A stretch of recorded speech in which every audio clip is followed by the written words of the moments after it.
नमस्कार मित्रांनो, आपल्या चॅनलवर तुमच्या सर्वांचं खूप खूप स्वागत आहे. मित्रांनो, आता आपल्या चॅनलला फक्त 20 सबस्क्रायबर्स बाकी आहेत. तर प्लीज ज्यांनी अजून सबस्क्राईब केलं नसेल त्यांनी लगेच सबस्क्राईब करा आणि आपल्या चॅनलला लवकरात लवकर ग्रो करायला मदत करा. चला तर मग सुरू करूया आपला तुला जपणार आहे या मालिकेचा आजचा अत्यंत रोमांचक एपिसोड रिव्ह्यू. आजच्या भागाची सुरुवात होते मंजिरीपासून. मंजिरी हातात एक नकाशा घेऊन रुद्रकेतूला शोधत असते, पण तेवढ्यात अचानक त्या नकाशाला आग लागते आणि तो जळू लागतो. ज्वाला तिच्या अंगावर येतात तेव्हा मंजिरी घाबरून विचारते, हे काय घडतंय, असं का होतंय?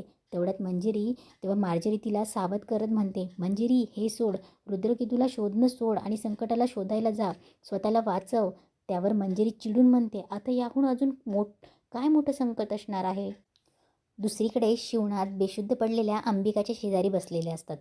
ते तिच्या डोक्यावर हात ठेवून मंत्र पुटपुटतात आणि अंबिका लगेच शुद्धीवर येते. समोर तिच्या बाबांना पाहून अंबिकाला प्रचंड आनंद होतो आणि ती प्रेमाने बाबा अशी हाक मारते. तिकडे एका खोलीत नर्मदा, दामोदर, अजित आणि माया एकत्र बसलेले असतात. मीराच्या आवाजामुळे सगळे इतके घाबरलेले असतात की त्यांना झोपच येत नसते. सगळे एकमेकांना चिटकून बसलेले असतात. अचानक दरवाजा वाजतो आणि चौघंही प्रचंड घाबरतात.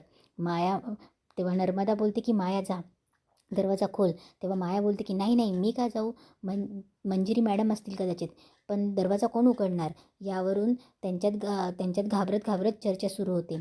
नर्मदा मायाला सांगते की माया तू जा. तेव्हा माया बोलते की नाही नाही, मी नाही जाणार. तेव्हा नर्मदा बोलते की अजित जा तू. तेव्हा अजित वैतागून म्हणतो की मी नाही जाणार, प्रत्येक वेळेस मीच का जाऊ? तेव्हा ओ बाबा हे उभी आहेत बा, यांना सांग. तेव्हा दामोदरही नाही म्हणतो. शेवटी माया म्हणते ठीक आहे, तुम्ही सगळे ना काही कामाचे नाही, आपण सगळे एकत्र जाऊया. चौघेही थरथर कापायला लागतात आणि घाबरत घाबरत दरवाजा उघडतात. समोर पाहतात तर काय, प्रत्यक्ष रुद्रकेतू उभा असतो. चौघेही भीतीने गार पडतात. रुद्रकेतू पहिले बोलतो की गौरी, मीरा, असं शोधत शोधत तो पुढे निघून जातो. त्याला त्या खोलीत गौरी आणि मीरा दिसत नाही म्हणून तो सरळ निघून जातो. हे चौघे पटकन दरवाजा बंद करतात आणि भीतीने बेडवर येऊन बसतात. दामोदर विचार करत बोलतो की दादासाहेब. त्यावर नर्मदा बोलते की नाही नाही, तो दादा नाही आहे, मलाही आधी असंच वाटलं होतं, हा राहूकेतू आहे. नाही नाही नाही, रुद्रकेतू आहे. त्या माया विचारते, पण हा जिवंत कसा झाला? हा तर मेला होता ना? अजित घाबरत म्हणत असतो, होता नाही, आहे तो आपल्यासमोर असा चालत होता, हा त्याचा आत्मा तर नसेल ना? सगळे विचारत पडतात. नर्मदा मायाला म्हणते की जा जा, पहिले मंजिरीला सांग जा. तेव्हा माया बोलते की मी का जाऊ? तेव्हा नर्मदा बोलते की जा तू, आपण कोणीही जायचं नाही, आपण इथेच बसायचे, आपल्याला काही झालं तर. तेव्हा माया जायला लागते. तेव्हा नर्मदा बोलते की सावकाश. तेव्हा माया बोलते जाते ना. इकडे माया मंजिरीच्या खोलीत येते आणि जोरजोरात हाक मारते, मॅडम मला तुम्हाला काहीतरी महत्त्वाचं सांगायचं आहे. पण मंजिरी खोलीत नसते. तिचा फोन तिथेच पडलेला पाहून माया वैतागून पुटपुटते, अरे यार, जेव्हा जेव्हा काही महत्त्वाचं सांगायचं असतं तेव्हा ही बाई कधीच अवेलेबल नसते. इकडे हॉलमध्ये मीरा विचार करत असते की ताई कुठे गेली असेल, परत कुठल्या संकटात तर अडकली नसेल ना? तेवढं तिथे अथर्व येतो. मीरा त्याला विचारते की अहो तुम्ही इथे काय करताय, तुम्ही वेदाजवळ होतात ना? अथर्व सांगतो, तू वेदाची काळजी करू नको, मी स्पेशली अनन्याला उठवून तिच्यासोबत थांबायला लावले. मीरा, मला तुझ्याशी काहीतरी महत्त्वाचं बोलायचं आहे. तेव्हा मीरा बोलते की बोला ना. तेव्हा तेव्हा मीराला अथर्व बोलतो की मला पूर्ण खात्री आहे की मी रुद्रकेतूला पाहिलं आहे. याआधी असं कधीच नव्हतं झालं, म्हणजे मी दिवसभर विचार करत पण नव्हतो त्यांचा, पण मी पाहिलं आहे. आय एम क्वाईट शुअर की मीरा, मी त्यांना पाहिलं आहे.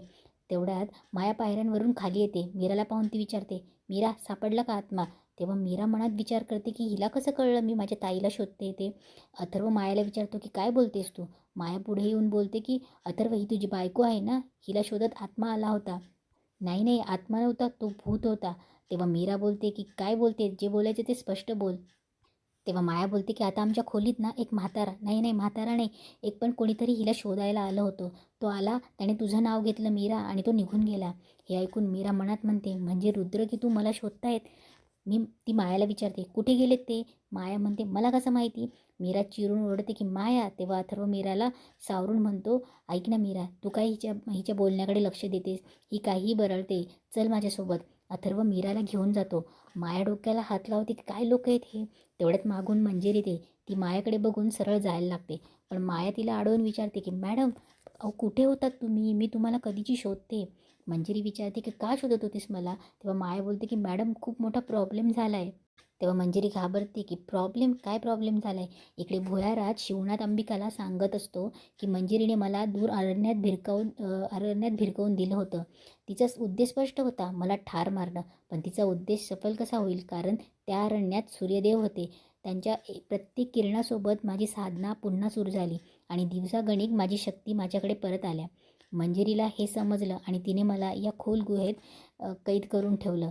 अंबिका आश्चर्यचकित होऊन म्हणते, बाबा ही गुहा दुसरी तिसरी कोणी कुठेही नसून ही आमच्या घराच्या खालीच आहे. शिवनाथ वरती बघून म्हणतो, म्हणजे इतके दिवस मी तुमच्या आसपासच होतो.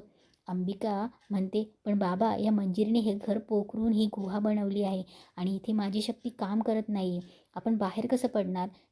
शिवनाथ हसतो आणि बोलतो की बाळा, शक्ती केवळ मंत्रात नसते, ती शब्दात, विश्वासात आणि प्रेमात असते. इथे सूर्यदेव नसले तरी माझ्या लेकीची हाक माझ्या कानावर पडली आणि त्या एका हाकेने माझ्यातलं तेज पुन्हा प्रज्वलित केलं. अघोरी शक्ती भय निर्माण करू शकते, प्रेम नाही. प्रेमाची शक्ती कुठल्याही अघोरी शक्तीपेक्षा सामर्थ्यवान असते. आज आता या क्षणापासून मंजिरीचा पराभव सुरू झाला आहे. शिवनाथ त्याची काठी जमिनीवर ठोकतो, मंत्र पुटपुटतो आणि ती काठी त्यांना बाहेर जाण्याची दिशा दाखवते. इकडे दुसरीकडे मीरा अथर्वला पुन्हा त्या आडगळीच्या खोलीत घेऊन येते. अथर्व विचारतो, मीरा आपण इथे पुन्हा का आलोय? खोदकाम करायचं आहे का? ठीक आहे, मग एक काम करूया, मी घरातल्यांना काहीतरी कारण सांगून त्यांना शिफ्ट करतो आणि एखाद्या इंजिनियरला बोलवतो. तेव्हा पण मीरा म्हणते की नाही, मला थोडा वेळ हवा आहे, मी असं कसं डिसिजन देऊ लगेच. तेवढ्या तिथे अदृश्य भिंतीच्या पलीकडून शिवनाथ मीराला बघतो आणि बोलतो की मीरा. तेव्हा मीराला बाबांचा आवाज ऐकू येतो आणि ती अस्वस्थ होते. तिकडे माया मंजिरीला सांगत असते, मॅडम तो जिवंत कसा झाला? जेव्हा मी आणि सासूबाई त्याला आणलं तेव्हा तो मेलेलाच होता, पण त्याचा आत्मा आलाय का? जर त्याने मला पाहिलं असेल तर तो मला काही करेल का? मला खूप भीती वाटते. हे ऐकून मंजिरी प्रचंड चिडते. ती थेट मायाचा गळा धरते आणि ठणकावून सांगते, गप्प बस माया, तुझा हा जीव एवढा महत्त्वाचा नाही आहे, कळलं? तुझा असा गळा धरला ना तर तू कधी संपशील हे तुलाही कळणार नाही. माया घाबरते. मंजिरी बोलते की निघ. माया तिथून निघून जाते. मंजिरी आरशासमोर उभी राहते तर आरशात तिला शिवनाथ दिसतो आणि जोरात हसतो. मंजिरी दचकून मागे वळते तर तिथे कोणीच नसतं. ती घाबरून पुटपुटते, शिवनाथ निसटला की काय? इकडे मीरा बाबा बाबा करत हाक मारत असते. तेव्हा अथर्व बोलतो की मीरा, तू का बाबांना हाक मारतेस? मला तर कोणाचाच आवाज येत नाही.